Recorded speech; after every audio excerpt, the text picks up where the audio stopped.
Hello everyone, welcome to KadaiKathais. இந்த வீடியோல கோவக்காய் ஃப்ரை எப்படி பண்றது அப்படினு பார்க்கலாம்.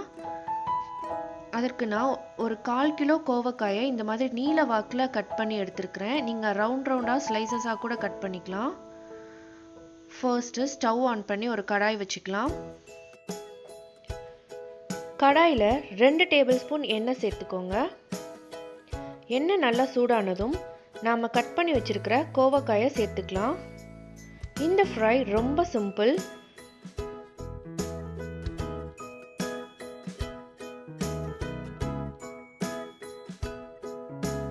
அடுத்ததா 1/4 டீஸ்பூன் மஞ்சள் தூள், தேவையான அளவு உப்பு சேர்த்துக்கோங்க.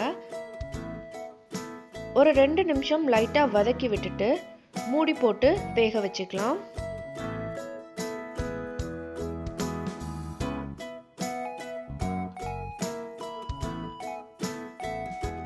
அஞ்சு நிமிஷத்துக்கு அப்புறம் ஓப்பன் பண்ணி நாம மிளகாய் தூள் சேர்த்துடலாம். இதுக்கப்புறம் நாம மூடி போட தேவையில்லை. ஒரு 1/2 டீஸ்பூன் மிளகாய் தூள் சேர்த்துக்கிறேன். தனி மிளகாய் தூள் சேர்க்கலாம், அப்படி இல்லைன்னா சாம்பார் பவுடர் சேர்த்தாலுமே ரொம்ப நல்லா இருக்கும். இந்த ஸ்டேஜில் நீங்கள் ஃப்ளேமை குறைச்சிடுங்க, இல்லைன்னா கருகிடும்.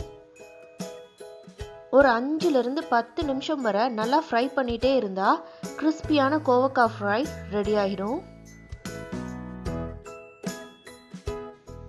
ரொம்பவே ஈஸியான டேஸ்டியான கோவக்காய் ஃப்ரை ரெடி ஆகிடுச்சு. நீங்களும் ட்ரை பண்ணி பார்த்துட்டு உங்களோட காமெண்ட்ஸ் சொல்லுங்கள்.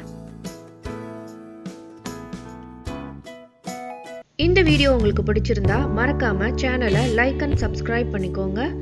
தேங்க்யூ ஃபார் வாட்சிங்.